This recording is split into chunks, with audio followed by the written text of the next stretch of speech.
Welcome back to U3C learning programme. आप सभी का स्वागत है। मेरा नाम सुरेंद्र सिंह है। आज हम कक्षा 10वीं में गणित विषय में एक्सरसाइज 6.3 के थर्ड क्वेश्चन को स्टार्ट कर रहे हैं। आइए देखते हैं। क्वेश्चन नंबर थर्ड है, एक समलंब ABCD हमें दिया हुआ है जिसमें AB समांतर CD, तो इसकी समूह भुजाओं का एक युग्म समांतर है और विकर्ण AC और BD एक दूसरे को O बिंदु पर प्रतिच्छेद कर रहे हैं। तो ये हमें दिया है, हमें लिखेंगे क्वेश्चन से ही प्राप्त हुआ। सिद्ध करना है, ये भी क्वेश्चन से प्राप्त हुआ। OA/OC का अनुपात किसके बराबर सिद्ध करना है? OB/OD के अनुपात के बराबर। और त्रिभुज की समरूपता से हमने ये सिद्ध करना है। तो हम इसमें रचना होगी नहीं, प्रमाण हल कर रहे हैं इस क्वेश्चन का। तो हमने पिछली एक्सरसाइज में इसको हल किया था थेल्सपर में द्वारा, और अब हम त्रिभुज की समरूपता से हल करेंगे। तो हम इन दोनों त्रिभुज को लेंगे, त्रिभुज OCD और त्रिभुज OBA।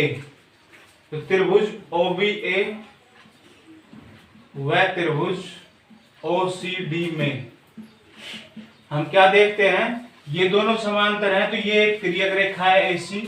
तो हमारे पास जो ये C पर जो कोण है और इस साइड इस त्रिभुज में A पर ये कोण है, ये दोनों अंत एकांतर हैं तिर्यक रेखा के, एक इस तरफ एक इस तरफ। तो ये बराबर होंगे। तो कोण OAB बराबर इस त्रिभुज का C पर, तो इस कोण को नाम हम OCD दे सकते हैं। तो कोण OCD, और यहां पर हम लिखेंगे अंत एकांतर कोण तिर्यक रेखा के एक क्रॉस X मार्क में जो बने हैं अंत एकांतर कोण। इसी प्रकार AB समांतर है CD, तो ये हमारे पास BD तिर्यक रेखा है। तो B पर जो कोण बना हुआ है और ये D पर कोण बना हुआ है, क्रॉस है अंत एकांतर। तो OBA, इस कोण का नाम होगा OBA, और ये किसके बराबर होगा? ODC के बराबर। तो हम ODC लिखेंगे, रीजन सेम अंत एकांतर कोण। अब दो कोण हमारे पास बराबर हो गए हैं, तो हम दो कोण से समरूप कर सकते हैं। इसलिए त्रिभुज OBA समरूप त्रिभुज। अब ध्यान देंगे, पहला हम सीधा ही नाम लिख सकते हैं, लेकिन दूसरे त्रिभुज का अकॉर्डिंग टू जो है कंडीशन, तो A कोण C के बराबर है, तो इसमें A लास्ट आया है, इसमें लास्ट C आएगा। B कोण D के बराबर है, तो B सेकंड नंबर पे है, D सेकंड नंबर पे आएगा, फर्स्ट नंबर पे O। तो यहां पर हम लिखेंगे कोण कोण समरूपता। दो कोण से हम समरूप कर सकते हैं, तो कोण कोण समरूपता। अब ये त्रिभुज समरूप हो गए हैं, तो हम क्या कर सकते हैं, इनकी संगत भुजा का अनुपात बराबर ले सकते हैं।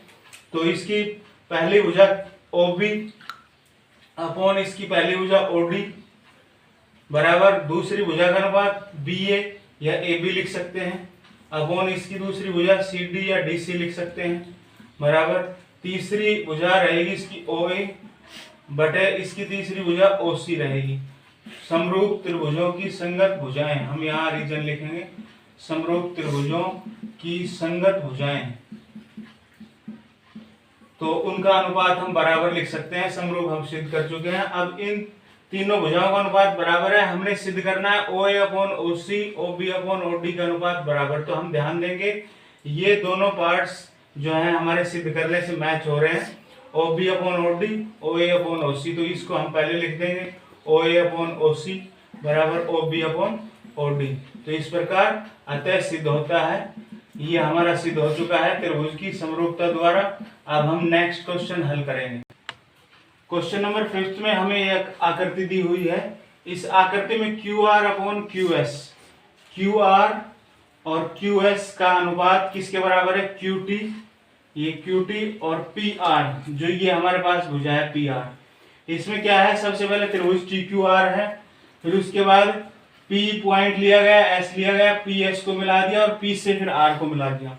कोण 1 बराबर कोण 2, इसको कोण नंबर 1 दिया गया है आकृति को, और आकृति में, और इस कोण को नंबर 2 दिया गया है, अर्थात इस कोण का नाम है PRQ। तो ये सब इसमें सिद्ध करना है त्रिभुज PQS समरूप त्रिभुज TQR। तो हम सबसे पहले स्टार्ट करते हैं दिया है से। तो दिया है में हमें कोण 1 और 2 बराबर दिए हुए हैं, तो हम यहाँ पर लिखें, क्योंकि कोण 1 बराबर कोण 2 दिया है, इसलिए तो एक कोण में ये PQ भुजा है और दो कोण में ये इस तरफ PR भुजा है, तो त्रिभुज PQR में ये सम्मुख कोण बराबर हैं, तो ये सम्मुख भुजाएं बराबर होंगी, अर्थात ये P से Q तक की भुजा PR के बराबर होगी, इसलिए PR बराबर PQ। समीकरण 1 लिखेंगे। और किस रीजन से आए? समान कोण बनाने वाली सम्मुख भुजाएं, समान कोण बनाने वाली सम्मुख भुजाएं बराबर होती हैं किसी भी त्रिभुज में, तो सम्मुख भुजाएं समान हो गई। अब हमारे पास ये समान आ चुका है। अब हम दिया है में क्या है next point, QR upon QS बराबर QT अपॉन PR। अब इस PR को हम चेंज कर सकते हैं PQ में, समीकरण 1 में। तो नेक्स्ट स्टेप में QR अपॉन QS बराबर QT अपॉन PR के स्थान पर PQ लिखेंगे। तो अब हम ध्यान देंगे, QR हमारे पास ये भुजा QS, त्रिभुज PQS की भुजा QS है, एक भुजा का अनुपात बराबर QT, बड़े त्रिभुज की भुजा PQ, हमारे पास PQS की भुजा, तो दो भुजाओं का अनुपात आ चुका है बराबर, जो हमसे त्रिभुज सिद्ध करवाए हैं, तो इसको समीकरण 2 देंगे। अब हम ध्यान देते हैं कि ये जो दो संगत भुजाओं का अनुपात है उनके बीच का कोण नंबर जो ये 1 है, ये त्रिभुज PQS में भी है और त्रिभुज TQR में। तो हम यहाँ पर लिखेंगे कोण जो है बड़े त्रिभुज में नाम देंगे इसको TQR, कोण TQR बराबर कोण PQS में इसको देंगे त्रिभुज का कोण का नाम देंगे PQS, तो कोण PQS ये सेम कोण है, उभयनिष्ठ कोण। तो उभयनिष्ठ का मतलब साझा, कॉमन, तो यहाँ पर हम रीजन देंगे उभयनिष्ठ कोण। तो हमारे पास दो भुजाओं का अनुपात और एक बीच का कोण प्राप्त हो गया। तो इन दोनों समीकरण से, समीकरण 2 व 3 से हम दोनों त्रिभुजों को समरूप कर सकते हैं। किस कसौटी द्वारा? SAS कसौटी द्वारा। तो त्रिभुज PQS समरूप त्रिभुज। अब हम ध्यान देंगे PQS हमने लिख दिया, तो PQ की संगत भुजा क्या है?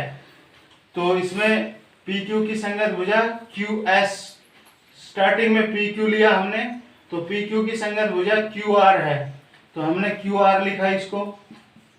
अब दूसरी जो है QT QS के बराबर है, तो QS और QT, तो QS सेकंड थर्ड पे है, तो हमने लास्ट में इसको लिखना है T को, क्योंकि सेकंड थर्ड में QT और सेकंड थर्ड में QS, तो QS की संगत भुजा QT है, तो QT आ गया। उसके बाद PQ की संगत भुजा है QR, तो QR स्टार्टिंग में R आ जाएगा, लास्ट में T लिखा जाएगा। और Q कोण Q के बराबर है, तो Q मध्य में है, तो Q बीच में आ गया, तो यहाँ पर ही आ गया SAS, अर्थात भुजा कोण भुजा समरूपता कसौटी द्वारा साइड एंगल साइड। तो अतः सिद्ध होता है, ये हमसे जो सिद्ध करवाया था ये सिद्ध हो गया है, दोनों त्रिभुज समरूप सिद्ध हो गए हैं भुजा कोण भुजा कसौटी द्वारा। तो आशा है U3 के ई लर्निंग प्रोग्राम में ये विषय आपको आसानी से समझ में आया होगा। इससे रिलेटेड जो भी प्रॉब्लम आए स्टूडेंट प्लीज क्वेश्चन पूछेंगे। Thank you.